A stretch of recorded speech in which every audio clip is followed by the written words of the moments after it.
जगह मेरे डुप्लीकेट निपटा के आ जाते हैं। तो चेयर में बैठे चेयरमैनों को नमस्कार, जमीन में खड़े जमींदारों को भी नमस्कार, छोटे छोटे बच्चों को प्यारा प्यारा नमस्कार और तमाम बुजुर्गों को अंतिम नमस्कार। अच्छा, अंतिम इसलिए कि मेरा स्वास्थ्य आजकल ठीक नहीं रहता। हमें अगले साल आया नहीं आया, इस देश के बुजुर्ग बहुत ऊपर तक जाते हैं, बिना राष्ट्रपति बिना प्रधानमंत्री बने बगैर निकलते ही नहीं। और मेरा स्वास्थ्य इसलिए भी खराब है, अगर मेरा स्वास्थ्य अच्छा होता तो सानिया मिर्जा मुझे छोड़ के पाकिस्तान नहीं जाती।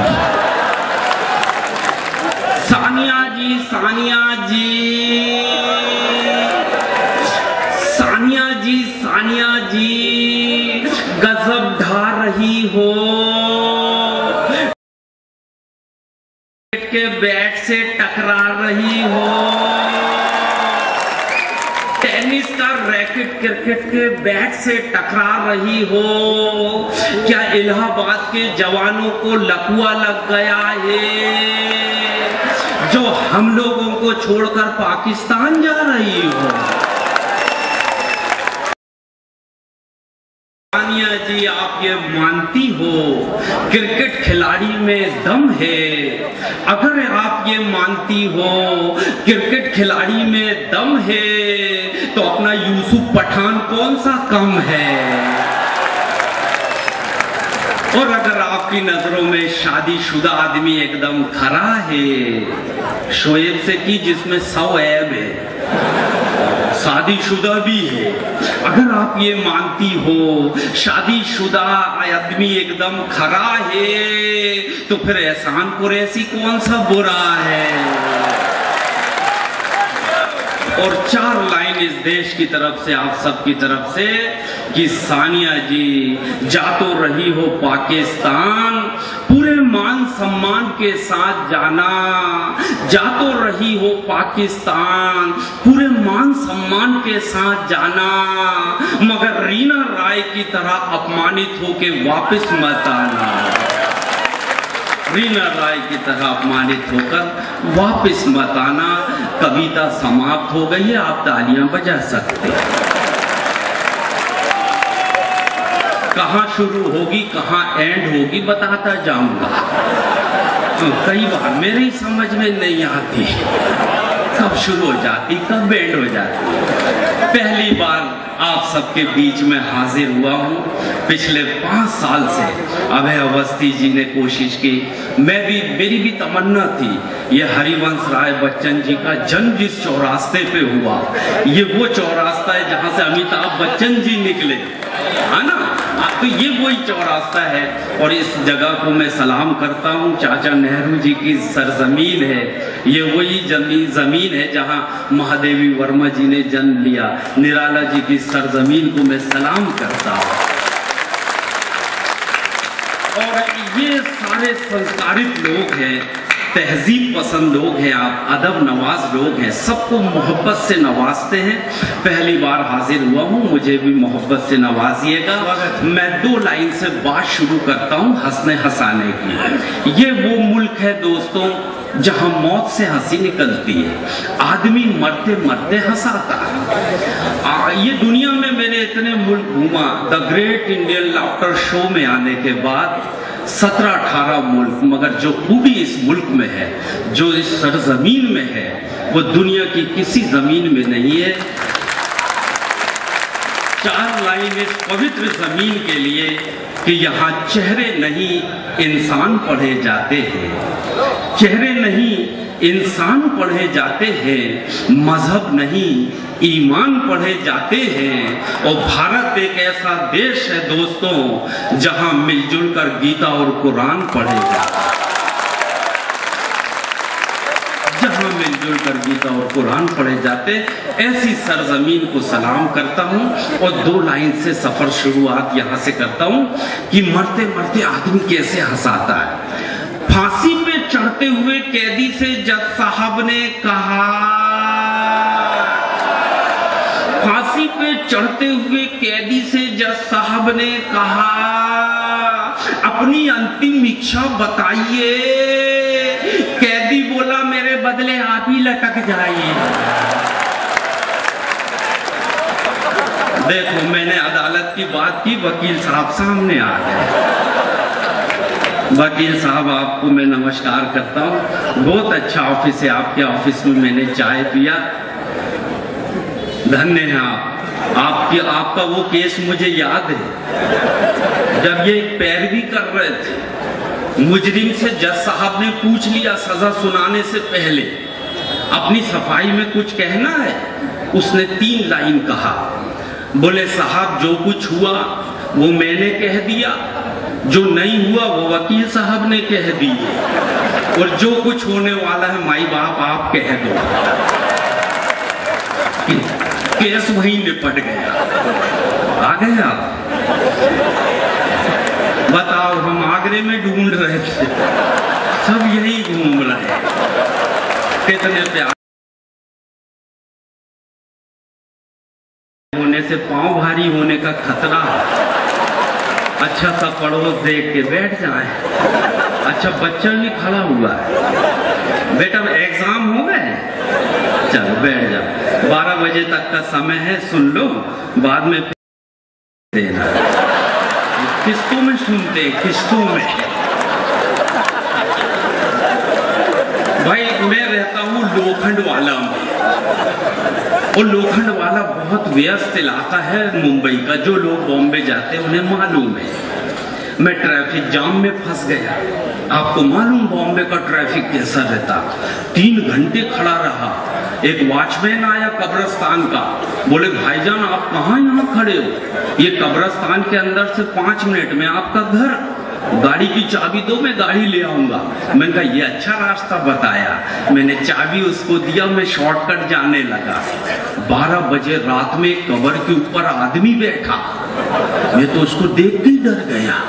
मैं उसके पास गया, मैंने कहा, यार तुझे डर नहीं लगता? रात के 12 बजे कब्र के ऊपर बैठा। वो बोला, काय का डर, अंदर गर्मी लग रही थी, बाहर बैठ गया, नहीं भागा। मैंने कहा, ये तो खतरनाक आत्मा। फिर मैं रात में कभी नहीं गया, फिर मैं दिन में गया। मैंने कहा, काय का खतरा है कब्रिस्तान में? देखा कि एक खातून, एक महिला कब्र में पंखा कर रही। 1 घंटा देखा, 2 घंटा, पसीना पोंछ रही, पंखा कर रही। मैं पास में गया, मैंने कहा, बहन जी कौन है इसके अंदर? बोले, इसके अंदर मेरे शोहर हैं, मेरे पति हैं, मेरे मिस्टर हैं, मेरे हस्बैंड हैं। मैंने कहा, फिर तो आपकी मोहब्बत को सलाम करता हूँ। जीते जी पति को पंखा किया, मरने के बाद कब्र को पंखा कर रही। वो बोली, ऐसी बात नहीं है भाई साहब, दरअसल हमारी बरादरी में एक दस्तूर है, जब तक कब्र की मिट्टी नहीं सूख जाती दूसरी शादी नहीं कर सकते। वो तो बाद में पता चला कि अपने जुगाड़ में बैठी। कब कब्र सूखे मैं दूसरे के साथ निकल लूं। मगर वो मेरे पड़ोसी बहुत दुश्मन है। मैंने कहा, क्या करते? बोले, उनसे मेरा सुकून नहीं देखा जाता, भर कब्र सुखा के जाती हूँ, रात में कोई पानी डाल के चला जाता। बड़ा अजीब देश है वो, बहुत सारी घटनाएं दुर्घटनाएं होते रहती हैं। 4 लाइन इतनी अच्छी आवाम के लिए, इतने अच्छे मुल्क के लिए याद आती है। 4 लाइन सुनाता हूँ। जितने चाहे धर्म बदल दो, भगवान नहीं बदलेगा। मौसम के तेवर बदलेंगे, दिनमान नहीं बदलेगा। बदलेगा कफन हर लाश का, शमशान नहीं बदलेगा। अरे तुम बदले या हम बदले, पर ये हिंदुस्तान नहीं बदले।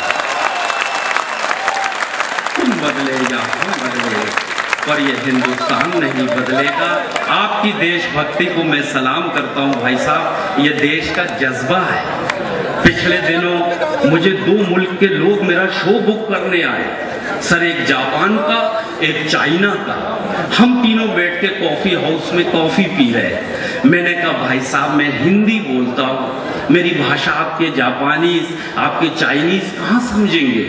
बोले नहीं, वहाँ हिंदुस्तानी लोग हैं, इंडियंस क्लब है, उसके बीच में शो करना है, आपकी हिंदी सब समझेंगे। मैंने कहा तब तो हम चलेंगे। बात करते करते जापान वाले ने चाय पिया, कप को पलटा के रख दिया, हम सीधा ही रखते मगर उसने पलटा के रखा। चाइना वाले ने चाय पिया, कप सीधा रख दिया। मैंने कहा यार एक ने उल्टा रखा एक ने सीधा रखा, अपन इंडिया ने अपन भी नई डिजाइन देंगे। मैंने कप को आड़ा रख दिया, दोनों गुस्से भिड़ गए। बोले इसका क्या मतलब है? मैंने कहा पहले आप बताओ इसका क्या मतलब है। जापान वाला बोला मुझे कॉफी और नहीं चाहिए, इसलिए मैंने कप पलटा के रख दिया। मैंने कहा अच्छा। चाइना वाला बोला मुझे कॉफी और चाहिए, इसलिए मैंने कप सीधा रख दिया। अब अपन नई डिजाइन के चक्कर में फंस गए, मगर देश की इज्जत खतरे में थी। मैंने कहा यार अपनी देशभक्ति, आपको लगे कि इस देश की तरफ से सही जवाब दिया तो अब ताली बजाना। मैंने कहा बेटा आड़े कप का मतलब है हो तो दे दो नहीं तो रहने दो।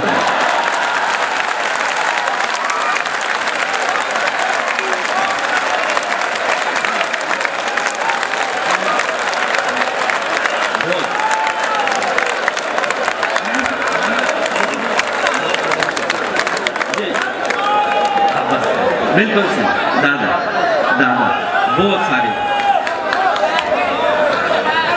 देखो बहुत सारी बातें आपसे करना है। ये आवाज लगा रहा है बच्चा मल्ली का शेरावाद। क्या फरमाइश भी क्या अच्छी बच्चे की, नई पीढ़ी का बच्चा है। भाई मैं बॉम्बे रहता हूँ, मेरी पत्नी ने कही कपड़े धोना है वॉशिंग मशीन ला दो। आपके यहाँ भी वॉशिंग मशीन में ही कपड़े धुलते होंगे, सभी के यहाँ वॉशिंग मशीन में धुलते हैं, मगर हमारी फिल्म इंडस्ट्री में एक ऐसी हीरोइन है जिसके कपड़े मिक्सी में ही धुल जाते हैं। का शेरा हुआ, उसके कपड़े इतने बड़े होते हैं, मिक्सी में डाली घुर हो गए, भिगोया धोया हो गया। ऐसी हीरोइन समझ में नहीं आता कैसे कैसे कांड हो जाते हैं। आप और हम रुमाल रखते हैं पसीना पोंछने के लिए, मल्ली का रुमाल खरीदती है कपड़े सिलाने के लिए।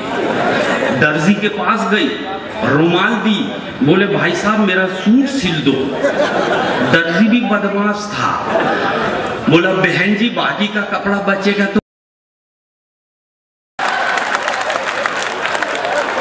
तो बोली तू अपने बच्चे का नेकर सिला लेना।